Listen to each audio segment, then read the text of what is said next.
Welcome back to another episode of Breaking Mayberry. I am Martin Schneider. I'm Dan Ludwig.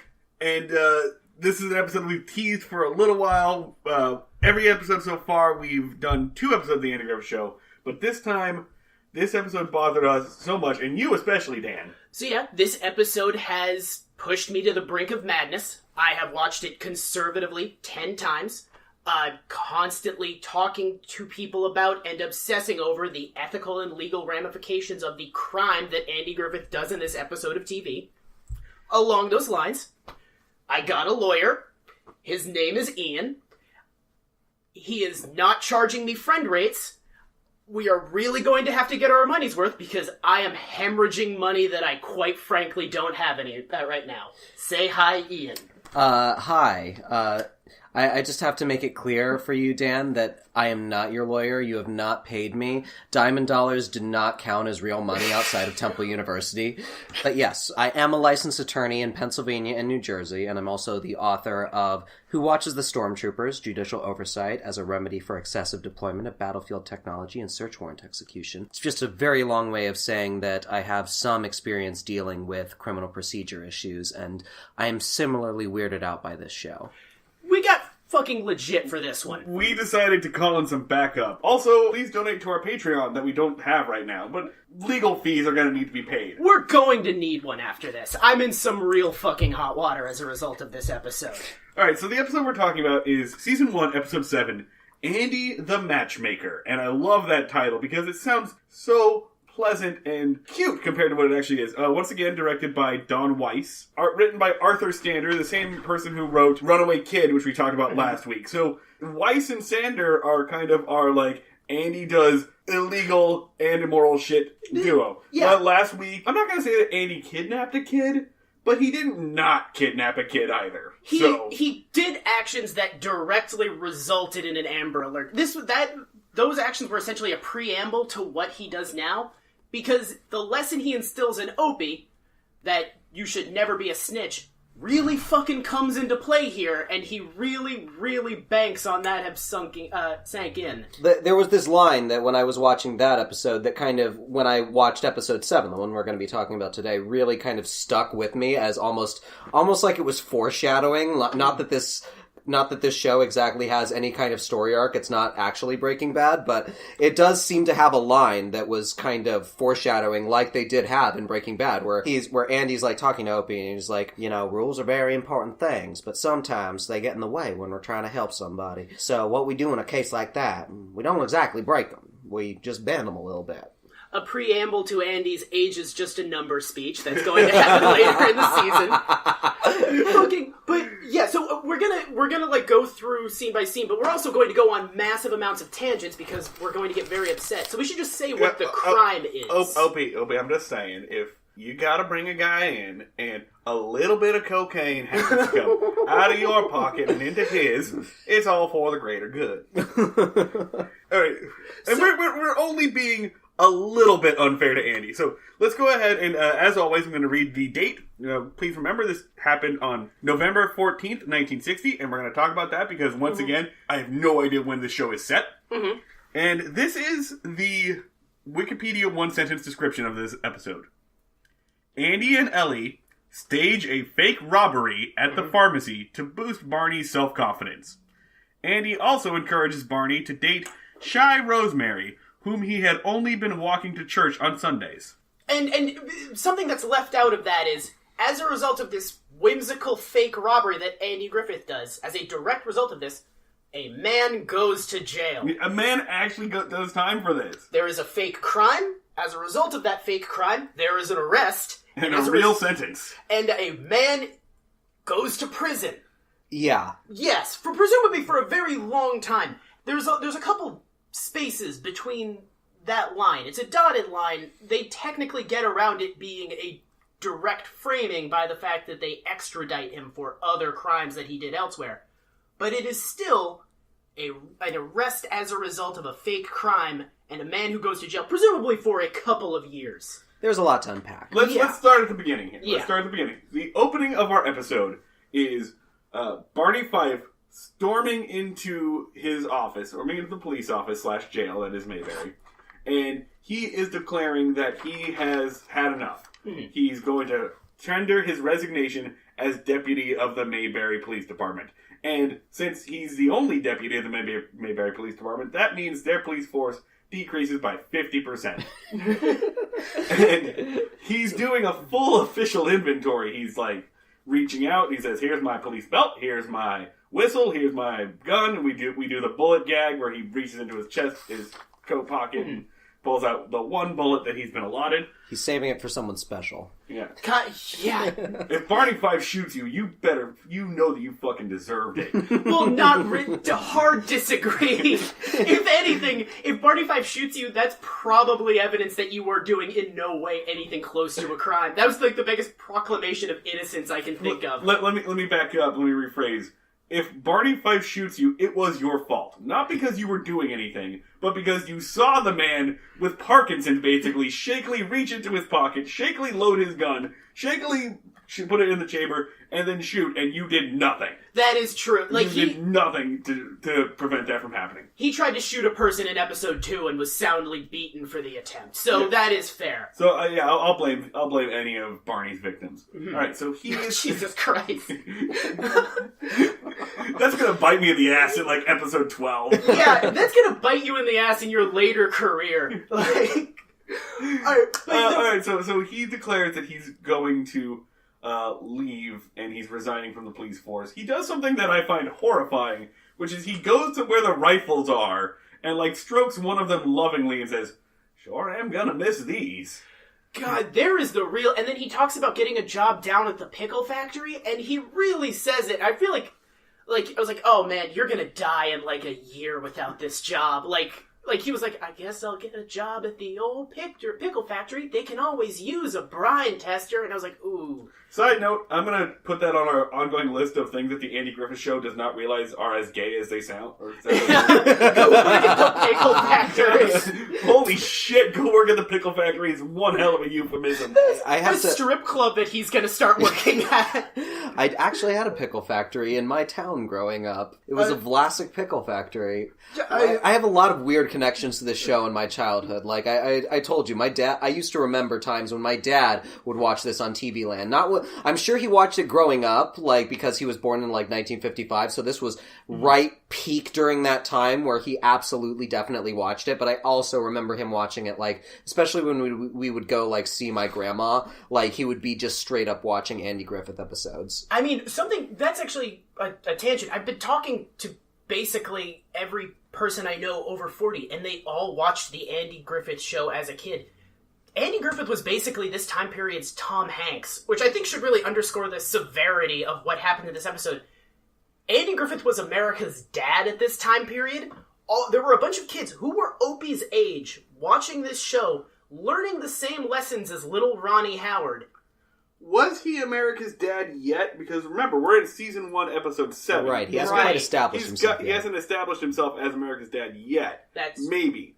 I'm being generous here. Alright, so why does Barney feel that he needs to resign? Because he has caught what he thought was Opie, later turns out to not be true, writing a very mean, well-written poem on the side of a building. It's a great limerick. It's, there was an officer named Fife. Limerick form. There once was an officer named Fife. He had a gun and a knife. They both got rusty. No, the gun was dusty and the knife was rusty or something like that. Because he never caught a crook in his life. Yes. Yeah, I wanted to get that last line. Yeah, which, like, implications of that, again, like 1960s, like, geez, he catches a crime, he's going to stab someone in the neck.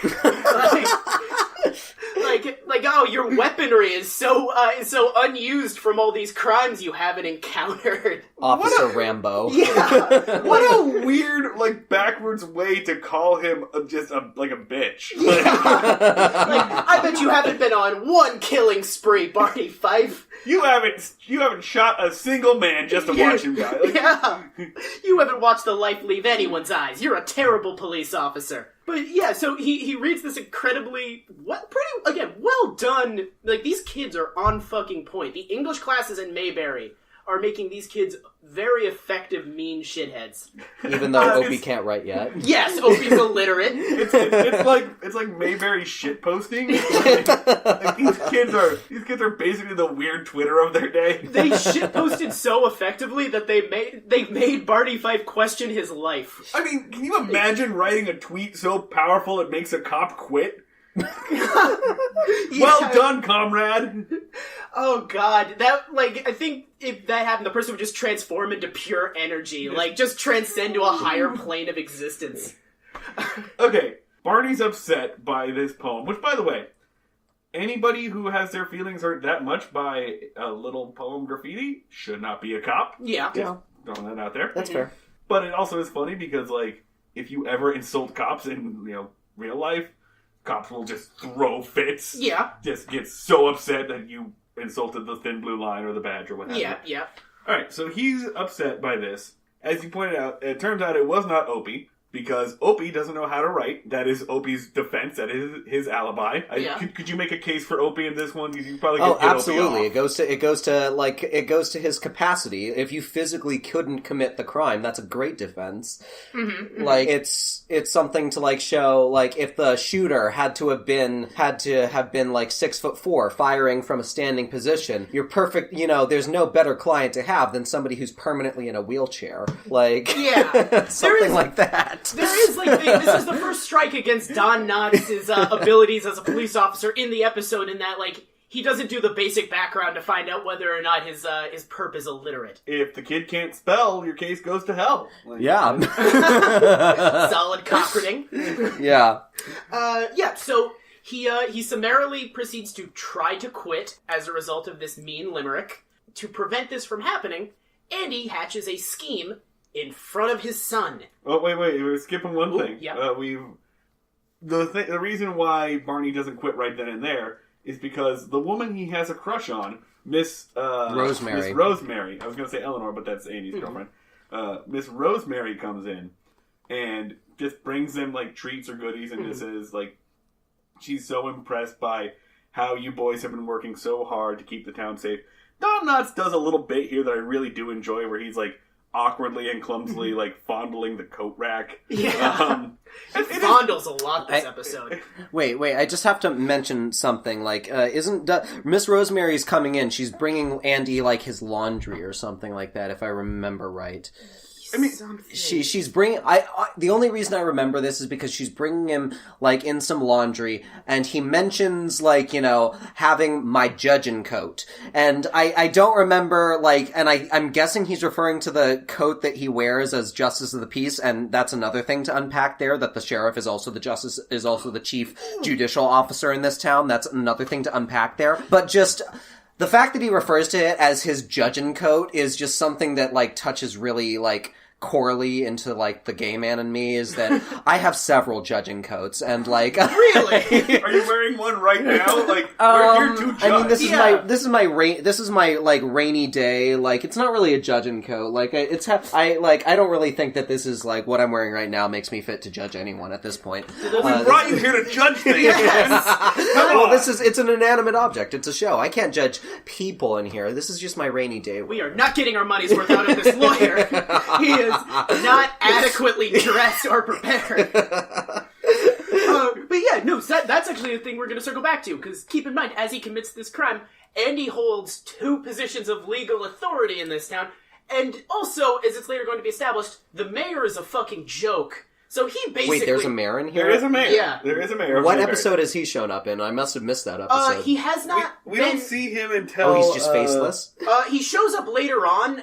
He's like 2 episodes out, and he's just this like little... 12 or 13. Yeah, he's just this little bumbling egg-shaped man who is very easily talked by Andy into literally anything. Oh, so he's like the not the Bismarck. What's the guy that like rolled over once Hitler became chancellor? Shit. The dude prior to Churchill, you mean? No. That's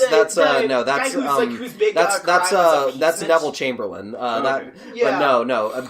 I thought it was like Bismarck or somebody. But know. whoever, the guy who basically just was totally nebbish and ineffective, and then Hitler just decides to go I'm just going to take more power. And not that Andy's necessarily a Nazi or a fascist, but he's close. We've figured out that Andy is just corrupt and lazy. Fife is the fascist.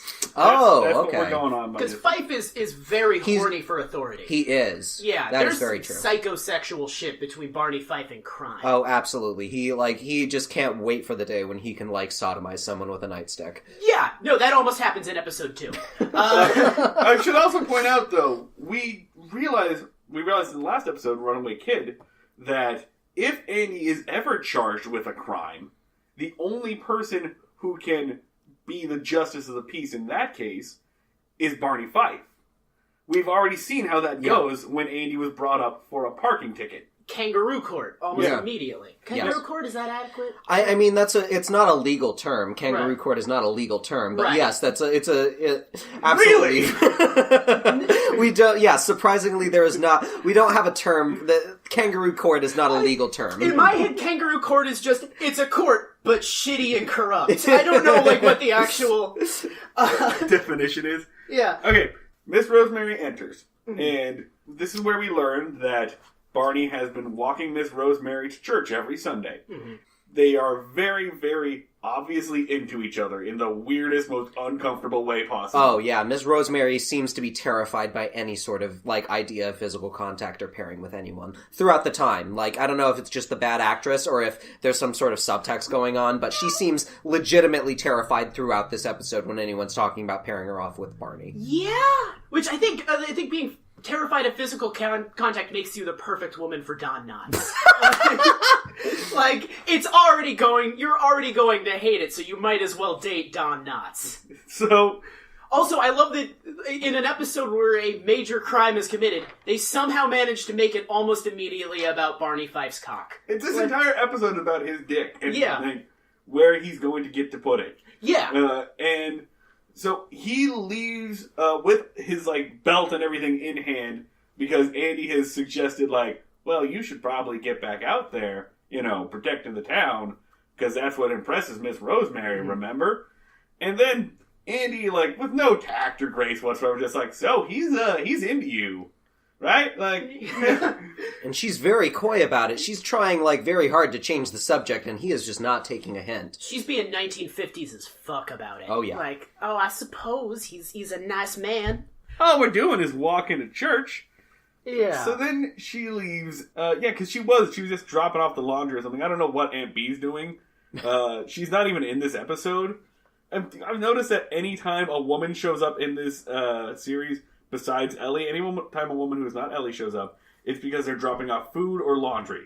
Yeah. Or collecting money. Or gossiping in front of a thing. There's a repeated thing of them, having to bust up gossip circles. That's part of their job, is to be see, you scamper, you old women gossiping in front of the barbershop. Is that a Mayberry town ordinance? I think that might have been, a real problem in the 1950s. It was, the equivalent of hoodlums congregating in front of your business. There's gossiping women! It's scat, get out of here! It's very Music Man. Yes! But, okay, so this leads to Andy's first problematic episode, his monologue about the obligation of a town to generate crime. Yeah. He's got this very, very weird stance on the relationship between public officials and the public. Uses an analogy if the town employs a street sweeper, then the town, maybe we should keep the streets a little dirty. Yeah. Which is a weird, analogy to make. That is really odd. And I think it's presented initially as a joke, but then the episode proceeds to follow that logic to the end of the show. I mean, is this the origin of, like, the whole Batman, you create the supervillains kind of thing? Entirely possible. In a sense, that's what that monologue kind of feels like. Maybe this is, like, as influential as Twin Peaks, where this idea just germinated out into the American consciousness. But, fucking, alright, so, like, I think that's sort of, like, that idea that, like, there is an obligation for there to be an issue if someone has that job. It's sort of, like, inherent to, I don't know, why we have so many police officers in towns with relatively low crime. Like, it's almost like we need to create issues to justify roles that people need to have in society. It's a hammer and nail situation, right? Yeah. Like, if all you have is one bullet in your pocket, everything looks like a target. Yeah. Yeah. Like, it's sort of like aggressively pro-status quo, sort of this idea that really, like, stagnates against social progress, that, like, there must be a problem because we have people solving those problems. It's like a poorly written, back to the supervillain thing, it's a poorly written supervillain thing, like, we must keep the balance. Yes! We must eliminate half of Mayberry. Just as there is order, there must be chaos, yin and yang, fife and crime. Andy begins to essentially have the idea for this crime he's going to do to his child. He's using Opie as a sounding board for planning this crime. He's like, now follow me, Opie. What you gonna do, Pa? Let me spitball some crime activities at you, Opie. What if we staged a robbery? Like, his child, who has been established multiple episodes, should just be a loudspeaker in a tiny set of clothes. Like, Opie is constantly screaming all information you tell him. He's basically the town crier. Yes! And he's like, alright, you seem like a pretty good, confident, small child who gossips incessantly. Not only does he use Opie as a sounding board, Opie's what gives him the idea. Opie just wants some ice cream, because he knows that Ellie's going to give him free ice cream, because she does all the time. Yeah. Then he's like, oh yeah, ice cream, like menacingly. So, they go to the pharmacy/malt shop. By the way, we were just reminded of something before we move into this. Barney did, like, lament the lack of crime in Mayberry a few minutes ago, and he, like, actually wanted, like, if only we had one little crime, like, there's a little bit of a murder, just a slight murder. If this was the Twilight Zone, an angel then would have shown up and been like, I'm here to grant your wish. Oh, the crime you can eat. Like, well, just, like, make suddenly, like, a billion gangsters appear. Like, the thing that I zeroed in on in that conversation was just talking about how, you know, if three strangers had come into town and one of them was gonna kill the other anyway, like, This sounds like the beginning of, like, you know, The Hills Have Eyes or something like that. Like, except from the point of view of the murderers. Yeah, I mean, there was one point where he's like, well, if only there was just a murder, and he goes like, Jesus, Barney! Like, he literally goes, like, Jesus Christ! And Barney's like, no one we know! And Andy, like, gives him a look like, I should fucking fire you. I should very clearly be firing you right now. But instead, he sets up a fake robbery. So he goes to his, like, kind of girlfriend, Eleanor. They're fucking. Yeah. At the malt shop. They're fooling around. The malt shop / pharmacy, and, like, makes her an accessory to this. Yes. And they decide that they're going to plan a fake robbery. So they put in a fake report that the malt shop pharmacy has been robbed. For $25. $25, yeah. I thought it was 24. Might have been $24 if we're going to split hairs here. I mean, I'm pretty sure they made a thing about it being 24 because Eleanor says, like, isn't that kind of low? Yeah. Or something like that. Yeah, no, and it's like, it's a cheap robbery. Yeah. So they stage a robbery for $24. And, like, Barney bursts into the door, like, fucking hard as a rock. Yeah. Just, like, brandishing his giant, like, suitcase of a fingerprint kit that he's never gotten to use. And it looks like one of those giant cases that roadies use to carry around, like, stage equipment. Yeah. He just has, like, a warehouse somewhere of, like police equipment that he's been buying with his salary. And just, like, staring longingly at, along with the many guns in the police station. Someday. Yeah. One day there'll be a riot, and I'll get to use all of this. He's just got a line of credit at the army surplus store. Like, he has like a friend named like Judd, who's just like just constantly lending him tear gas and shit. So he comes in and he like takes the cash register because he wants to dust the cash register for fingerprints, which makes no sense because a cash register would have all sorts of fingerprints all on it, like from at least the two people that work the cash register. Yeah. So he would have to actually take Ellie's fingerprints too, which he does not do. Nope. I also have to mention that he's very clearly just using talcum powder. I can't remember the type of powder they call it that they use for like specifically fingerprint dusting, but it's not talcum powder, and that's very clearly talcum powder. He could have actually gone to the other side of the pharmacy, just gotten the bottle himself. So we should establish like why this is so maddening, because it's not that this is the only, like, it's not abnormal for a main character in a TV show to do something illegal. It's not even abnormal for that to happen in this show. It's debatable whether or not this is more illegal than the Amber Alert he causes. But it's the most nonchalant I've ever seen a TV crime be committed. Like, at least in Amber Alert, Andy was like, oh man, I really fucking stepped in it. I'm between a rock and a hard place on this one. He super casually commits the crime, and the show is really, really, really casual about it. Like, they're like, it's just a fake robbery. Like, it's because in Andy's, like, brain, he's just giving him something to do. It's like he threw a puzzle at the kids. Like, yeah. I watched it, and the entire time this scene was happening, I was just screaming, what the fuck, at escalating volumes. Because I kept waiting for someone to, like, burst in and be like, hey, this is super messed up, and you could get in a lot of trouble for this. Are you sure you want to do this, Andy? Like, no one was the voice of reason or doubt, like, even a little bit. Here's my thing. Andy did not think this through at all, because there's two logical conclusions. Like, there's two ways that this could go. Mm-hmm. Is that, number one, what actually happens. Or number two, you just gave Barney Fife an unsolvable crime.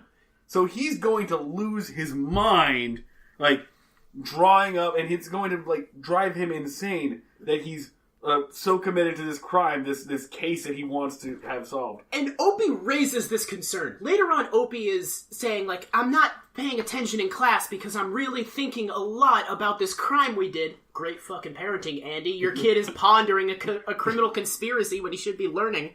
But he... To write. Yes! Because he doesn't know how to write. Your illiterate child is pondering a criminal conspiracy during school hours. Andy's Opie's 6 or 7, but he should have a couple of letters down. Andy is so off the rails on parenting that the rails aren't even in the same zip code at this point. Like, he is way into the wilderness of how the fuck you should raise a child. Yeah. But Opie's the one who, like, has the realization that, wait a minute, there's nobody for him to arrest. What's gonna happen? And he poses a thing like, oh, he's gonna get to really, like, take his time trying to solve it, and he'll get to chew on the case a lot. People will come in and be like, how's the crime going, Barney? And he'll be like, oh, well, it's coming along. I got a list of suspects. So his thing was just like, this will just be like an exercise he's giving Barney a car to chase for the rest of his life. Yeah, ignoring the illegalities of it, this is a really shitty thing for Andy to do to his best friend. And his best friend, who I think we've established has mental problems as a result of possible PTSD. Yep. Like, his mentally and emotionally unstable friend with obsessive tendencies and a very razor thin self-esteem, who can be put into extreme melancholy, like depression at the slightest limerick. Not even like his best friend. Also, his family. Yeah. His simpleton cousin that he's psychologically tormenting. Alright, so in the next scene, like, Opie does present this issue to Andy, who kind of rushes off, until Barney opens up the door with a man who, like, held at gunpoint. Again, the shaky pistol thing on Parkinson's, like... And he, like, issues this man into the cell. No, just in the jailhouse. Into the jail.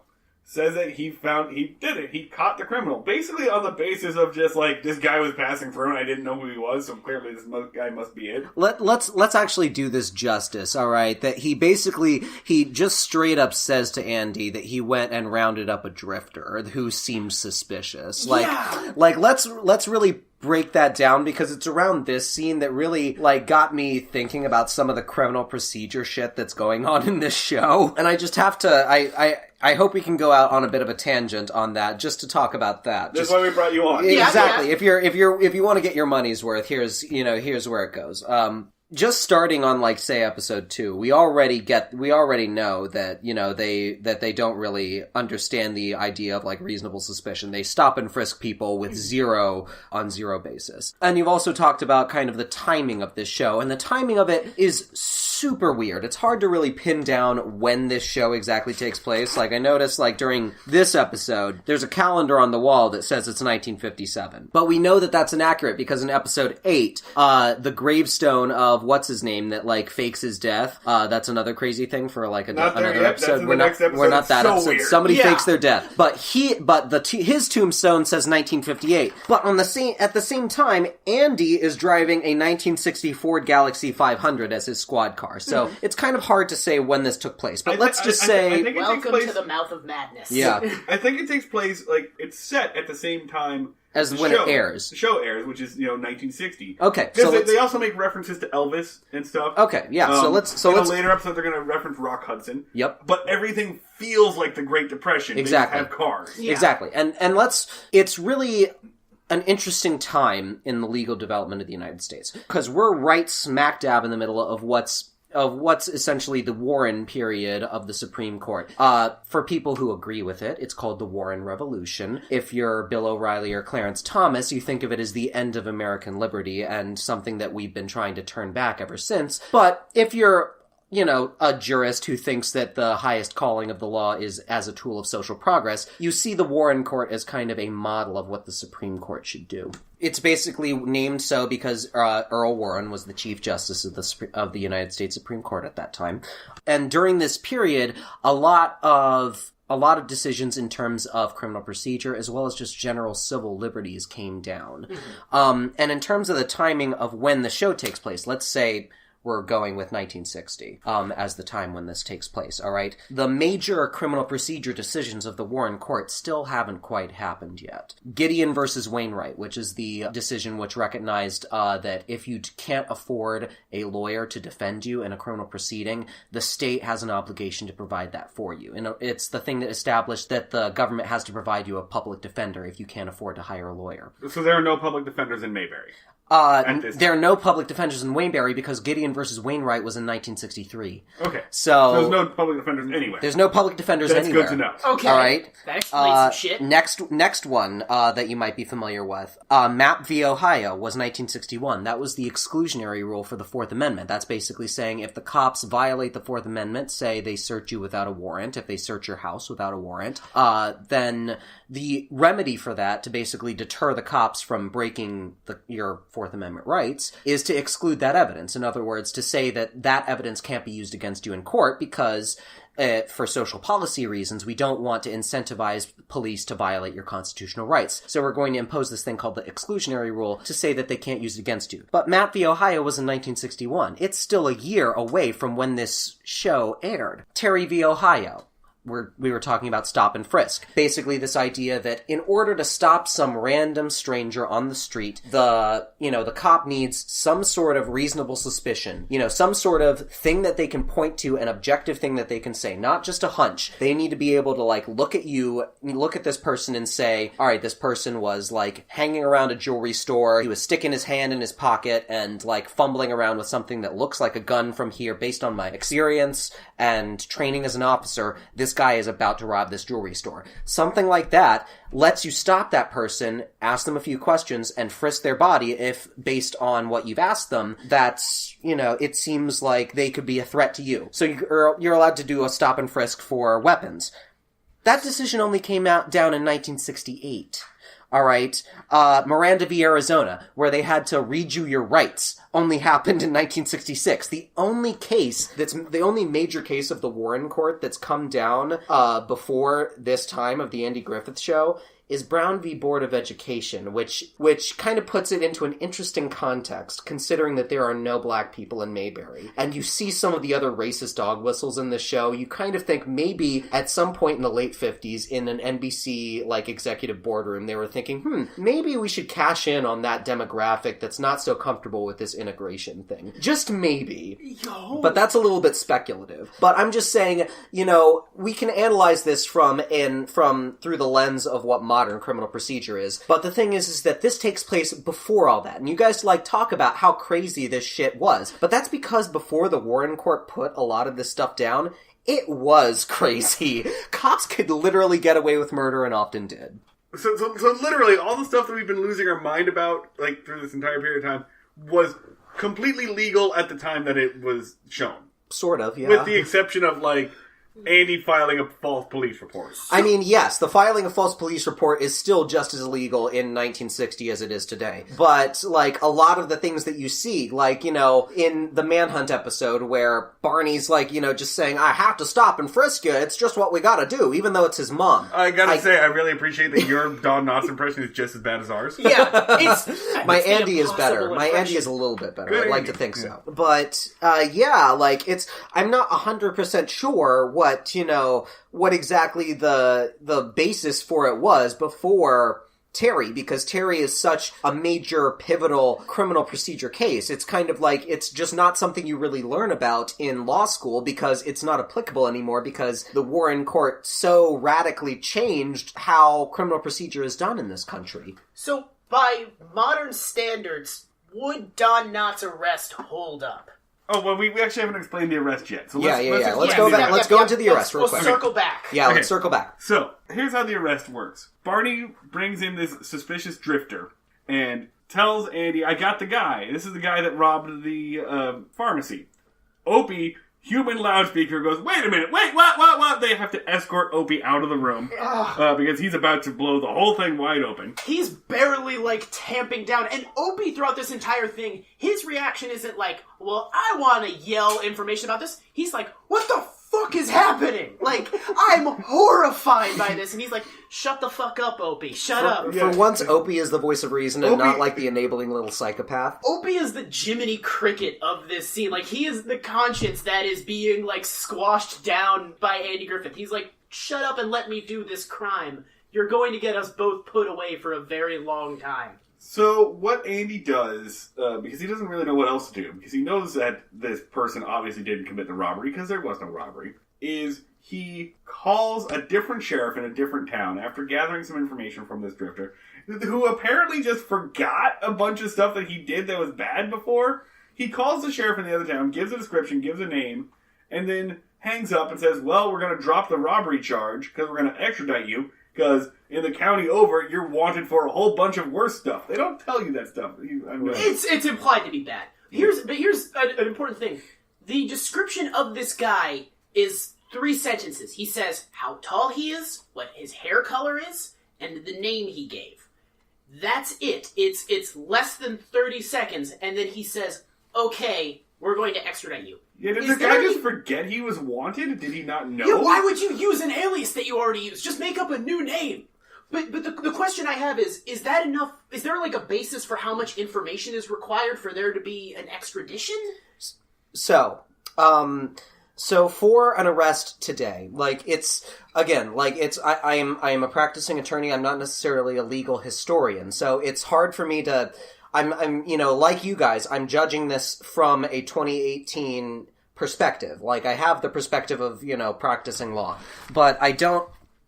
It's a little bit murkier exactly what this would have looked like in 1960.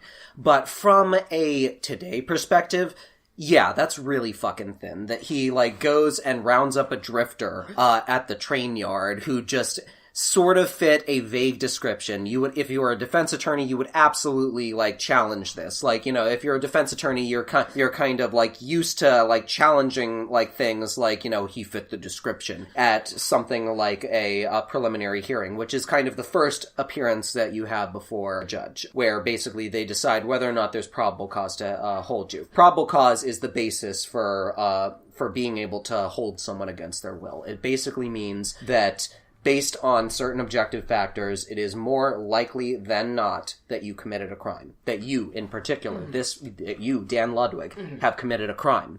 It is more likely than not based on these things that I can say X and X and X and X in front of the judge. And that is what, lets you behold. The fact that you fit a description and that you're a drifter on the train yard, I mean, maybe, just maybe, if the owner of the train yard said this guy is trespassing, that might be a basis to bring you in on charge of trespassing. Yeah. That might be a basis. But in terms of he fits the description of this robber, who, by the way, Eleanor said, is Eleanor Ellie. Ellie. Yeah. Who, by the way, Eleanor said was wearing a mask, so I don't know how useful the description is. I didn't catch that. No, she absolutely said he was wearing a mask. So this guy clearly did not fit the description of the robber. Alright, this guy, this is totally the kind of, shit that happens all the time, where cops just round up the most, the nearest black guy wearing a hoodie. So for the robbery itself, it's paper thin, and no, would probably not hold up. Now, in modern day, this was a particularly really dumb criminal, because not only the fact was he using an alias that was already known to authorities where he had already had an active warrant, but he also told them the truth about where he was from. And why would you tell the truth about where you're from if you know you've got active warrants in that Because area? it's old-timey crime rules, and you have to, play fair. You have to use one of your preset aliases, and you can't totally lie. And you're also always wearing a suit, even if you're a drifter. Yes. You know how you just wear a suit to the train yard? We're not so different, you and me. Just the general, when he's found to be, a criminal wanted for many serious Multiple crimes. multiple, let's not go into too much detail here, crimes. Same deal with the escaped convict back in Manhunt!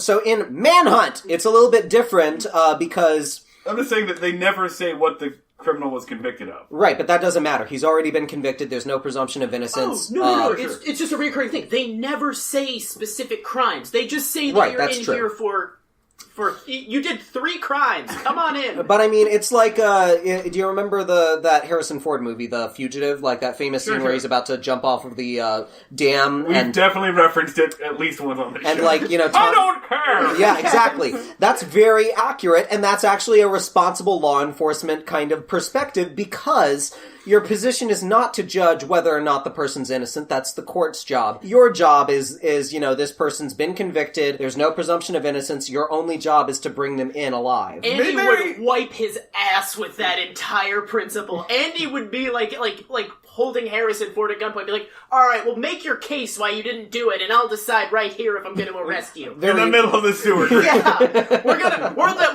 let's just figure this out right here. You have 3 minutes to make a compelling argument why I should let you go, and regardless of how good it is, I'll probably do it. Yep. Mayberry pretty much just runs on Grand Theft Auto rules. It really depends on how high your your wanted level is. Yeah. Well, he's committed enough crimes for 4 stars. Bring out the helicopter. Yes. Oh, God. Which is really just the equivalent of bringing out the helicopter is just allowing Barney Fife to have bullets. Yeah. Well, no, not just have bullets, but letting him get one of the rifles in the cabinet. Oh, he's strokes lovingly. Yeah. I don't think we'll ever see that. We'll call you the instant we do. Yeah, okay. no, I can't imagine that they'll ever let Barney Fife hold a rifle. I feel him holding an axe later in the season is a terrifying sight. So they extradite him to a different county. By the way, is it really extradition when it's just within the state? Well, they say he's from Chattanooga, so that's Tennessee. Oh, that's Tennessee. Okay, so that's across state. So that's across state lines, and that's absolutely extradition. Okay.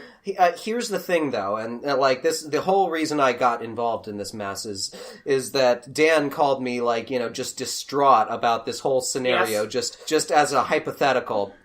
Kind of as a lawyer, how would you react to this? And he just kind of gave me a very sanitized version about there's a bogus robbery, another cop who doesn't who isn't in on the fact that it's bogus, who thinks it's a legit robbery, nabs a guy for it and brings him in, and while he's in custody, they find out that the robbery is bogus, but they also find out that he has an active and valid warrant in another county. I should point out, I asked 3 lawyers about this, and for all of them, I framed it as a hypothetical crime I needed to ask about. And all 3 of the lawyers were like, Dan, what are you mixed up in? Yeah, like, you don't tell lawyers hypothetically, someone who isn't me. Yeah, no, I phrased this poorly, and a lot of people were like, whatever this is, you should stay the fuck away from it, Dan. Yeah. Get out now. Dan. I mean, usually that's, one of the things is that when you, become licensed, you, have to get used to, your friends asking you for free advice, and you have to kind of get into the habit of, after a certain point, pushing back against it and saying, I do this for a living. Yeah. So we kind of have to, we can only go so far with this. Right. Okay. So they put him in a cell until the Chattanooga police can come down and get him, and that's pretty much the end of the story. Everything else is all about, Barney Fife's love life. So now... Barney Fife's sex life. Yeah. So now... And again, Miss Rosemary is fucking terrified by the prospect of having been, forced to be Barney's date. But I just can't underscore that more. One freaky thing about Miss Rosemary, they start dating at the end of this episode due to some psychosexual manipulation on Andy's part. Yeah. Miss Rosemary is recast twice so far where I'm at, and both times she gets significantly hotter. At this point, really? Barney Fife is basically dating a supermodel. Are they recast, or are they different characters? Because I feel like both Barney and Andy go through multiple women throughout. I refuse to accept that Barney Fife is able to seduce more than 2 women in his entire life. And are they both named Miss Rosemary? I think so. No, they don't. They're never named. They're just like they're just woman number 1. Yeah, they don't have identities. It's just the 50s. Well, Miss Rosemary barely has an identity either, which we're about to see. Mousy and skittish in this scene. So the next thing we see is that the Mayberry Gazette has done a big write-up about Barney Fife, hero, and Andy's sitting on his front porch playing guitar and reading the newspaper at the same time. Good for you.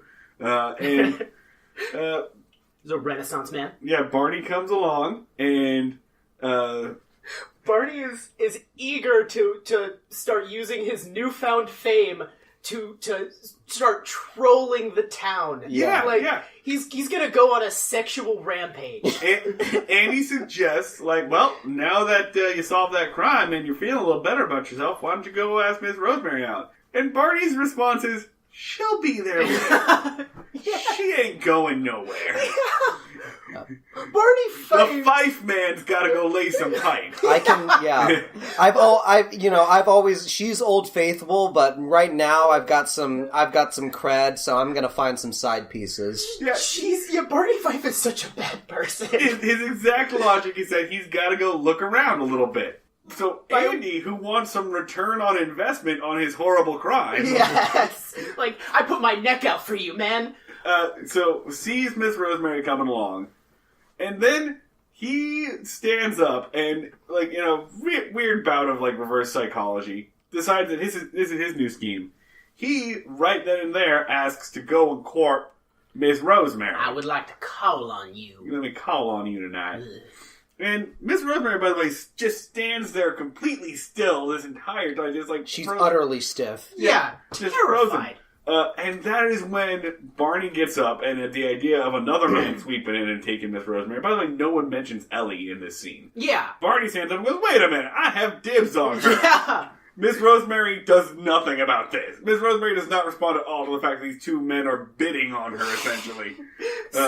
Arguing their claim on her. And he argues that, his exact words are that he's put so much shoe leather into this. He's invested so much shoe leather. Because he's the one that's been walking her to church and whatnot this whole entire time. Naturally, he should have, first claim to her. Oh. And she kind of rolls with it, but almost at the, insistence of Andy. She's terrified. She freezes. She doesn't say anything. Her facial expression is like a bank teller who's being robbed and hitting the call police button under the counter the entire time. Just smiling, everything's fine, hitting button. She's waiting for reinforcements to show up to help her. She's buying time. But yeah, and this is the 3rd time that Andy has solved the situation by psychosexually reverse psychologying Barney Fife. He fucks really with his mind so much. And that's it. That's the entire episode. Mm-hmm. At the end of it is established that Barney is now courting Miss Rosemary, and Andy has no repercussions for this. We never have to deal with human loudspeaker Opie. I guess we're just hoping that he forgets, I guess. So he has the massive gaping loose end of Opie, tethering him and Ellie to a staged crime. Like, if I've learned anything from mob movies, it's that you kill that kid. Okay, so, yeah, no, you can't afford to leave that kid alive. There's, in any mob movie, there's a conversation I can't kill him, he's my son! They'll put us both away! But, so, if I was looking at that, if I was Andy's superior and I was looking at that police report, I was like, alright, so there was Andy has no superior! Yep. There's gotta be some sort of state official, right? Who has to review a case? We've been introduced to state police. We were introduced to state police in Manhunt! Manhunt! And the state police, are on Andy's side now. That's true. Yeah, and they're barely competent themselves. Alright, so this one witness on this extremely low-stakes robbery that resulted in this arrest was the woman you're fucking. I'd be so this is super suspicious. I'm going to look into this literally at all. Oh, hi, Opie. Do you have any relevant information you want to scream at me? There are so many other versions of this story, and all of them either end with A, Barney Fife shooting someone, or B, Andy going to jail for a very, very long time. Why not both, my friend? Yeah, I don't possibly. see how those two are mutually exclusive. Alright, so we touched on how bad of an idea it is to give Barney Fife a prolonged crime earlier, just a crime to slowly drive him insane. Sure. There are 5 other versions of how that play out. What if he had just arrested literally anyone else? What if there hadn't been a guy in that train yard and instead he had gone to the hardware store and just decided, because he's mentally unstable, Bill, you're coming with me. You vaguely match the description. Would Andy have said any shit? Barney Fife Cinderella's this shit and just goes from business to business with a mask, dragging Ellie along, be put his mask on. Is that the guy? No? Okay. He would be doing police lineups in the malt shop 24/7. But would Andy have said, he gets off easy in that the guy turns out to be wanted for other crimes. But as far as Andy knew, there a moment comes where he does cross the Rubicon and sort of he comes to this crossroad and chooses to keep his mouth shut. But Andy is alright, Barney has arrested this guy for a crime he did not commit and I made up. I could get in a shitload of trouble if anyone found out I could do this. What am I going to do? And then he gets off easy by the fact that he keeps his fucking mouth shut and he allows a guy... It's Nicolas Cage at the end of Bad Lieutenant. When he gets the call and he realizes he's going to get away with all of it and just dances away scot-free. Yes! So I just have to bring up here that even though the guy is going away, and it's also the 50s and 60s, so this is highly unlikely, but still... Even if it was this guy, or definitely much more if it was just some rando, who didn't have active warrants. Totally there's a suit for false arrest. Mm-hmm. There's, a lawsuit against both, the Mayberry, Sheriff's Department, as well as Andy in his individual capacity. Mm-hmm. And you almost certainly have, conspiracy charges against, Andy and Ellie, and... Not really Opie, because Opie's a minor and, is too young to really be able to form criminal intent at this point. But, Opie's probably going to be a ward of the state just because because Andy's going away. There are 8 seasons, my friend. We're almost... Again, they did not wait for a season finale to go full on the Shield. Yeah. But, alright, so, from a pulled back perspective, you have a sheriff who is working with an absentee mayor and is both the sheriff and the justice of the peace. So he is essentially judge and jury, and with zero accountability whatsoever, who has now, as of this episode, framed a man for a crime he did not commit to benefit a family member who is working for him. If I describe this to you, be what fucking, hellhole are you describing? It's somewhere between, something you'd hear about happening in, Nicaragua and Welcome to Night Vale. Yeah. It's nightmarish. He crosses the Rubicon from being just, a bumbling sort of con-man-y sheriff to being, he is a smiling dictator.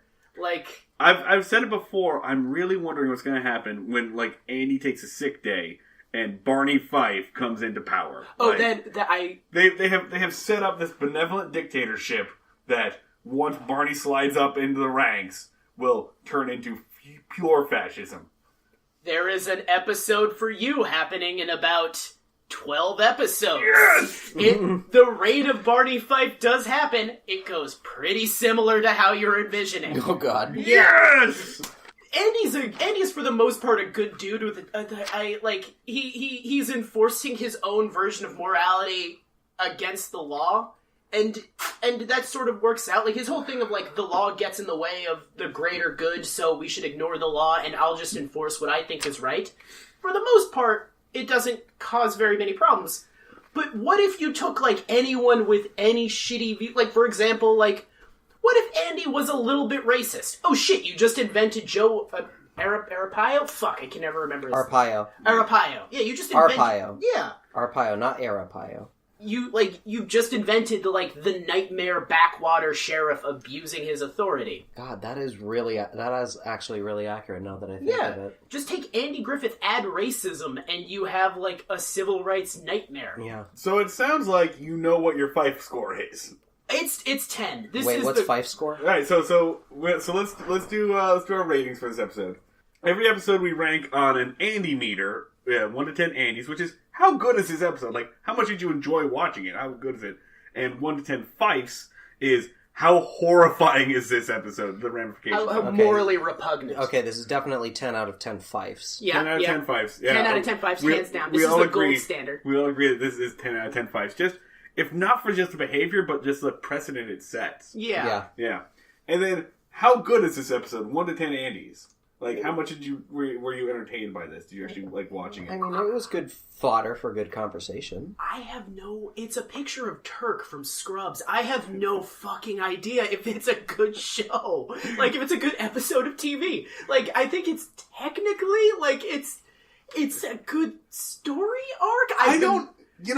It loses some Andys for me because of that last scene where Miss Rosemary's just standing there silent as the two men war over her. That scene creeped me out so much. It is deeply creepy. That, any enjoyment I would have gotten from any of the other parts, and some of the parts I did enjoy. Like, I really enjoy Opie being rushed out of the room yelling, "Papa, Papa, Papa," because he's about to blow everything wide open. So I'm going to say 6 Andys. I think... Yeah, I'm gonna defer to you because, again, like, I don't know, this episode currently takes up 25% of my brain. I don't know if that's a good statement of quality. Like, yes, 6 Andys. I'm going to defer to your judgment. Alright. Yeah. 6 Andys. Ian? I guess, this is my first episode that I'm giving a rating like that. Just because it's my introductory episode, I guess I'm gonna go 7 Andys maybe. I'm gonna add a little bit more just because it got me thinking about all the messed up stuff in this show. I'm you're slowly converting me to this Welcome to our house. Yeah, this downward spiral. Dun, dun, dun, dun, This was supposed to be a fun thing, and I'm losing my mind. I don't know if I'm going insane because I'm constantly watching the Andy Griffith Show, or watching the Andy Griffith Show because I'm going insane. Well, America 2018. Yes. God damn it. What have you done to me with this idea? You've killed me, you son of a bitch. I'm going to be in a hostage situation before the end of the year. I guess... I don't know. I'm going to be arrested outside of Ron Howard's house. You know that we're recording this, right? Yeah, you're gonna want to delete this. Wait. Let me consult with my attorney. This podcast is a work of fiction. None of the statements taken inside should be taken for their truth value. Yeah, shit. We need to add a disclaimer to the end of this. The opinions of Dan Ludwig do not represent those of Breaking Mayberry. I'm getting very worried that this episode will be introduced in court at some point. I think that about wraps it up for us here at Breaking Mayberry. Yeah. Ian, thank you for joining us on this episode. It was a pleasure. Yeah. Alright, so please remember to subscribe. You can follow us now on Twitter at Break Mayberry. Turns out we had too many letters. Yeah, so at Break Mayberry. Cool. We are available on SoundCloud, soon to be on iTunes. Please remember to share us with your friends, etc., etc. You can follow me on the internet. I am at Schneid Remarks, SCHNEID Remarks. I'm at the Luds. Yeah, 2 Ds. Double Hey, you know Ds. what? I'm going to stop saying that. If they care, they'll find it. Okay, that's fair. That's fair. Our next episode covers... What does it cover? Our next episode will cover episode 8, Opie's Charity, and episode 9, A Feud is a Feud. We're getting to the Hatfield and McCoy episode next time. Yeah. It's nice. Alright, so that's a little teaser for y'all. I'm Martin Schneider. We'll see you all down at the fishing hole. Cue outro music.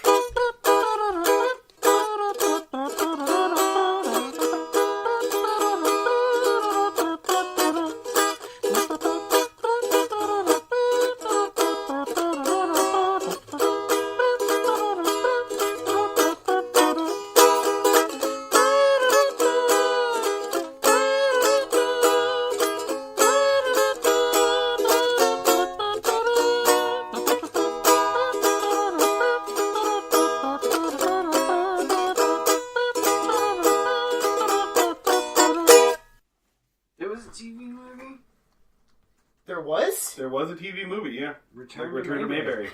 Oh my god. When did it take place? It gotta be like in the 70s. Maybe Opie comes back as a, Jesus. Okay. It's the dark and gritty reboot. Andy Taylor returns home to Nice. Mayberry to visit Opie. Now Nice. a deranged looking Wait. waiting. Where's Andy been? Why is Andy the one coming back and Opie's not the one who's coming back? Maybe it's like a Ghost at a Watchman type thing where Andy's become extremely racist. Become?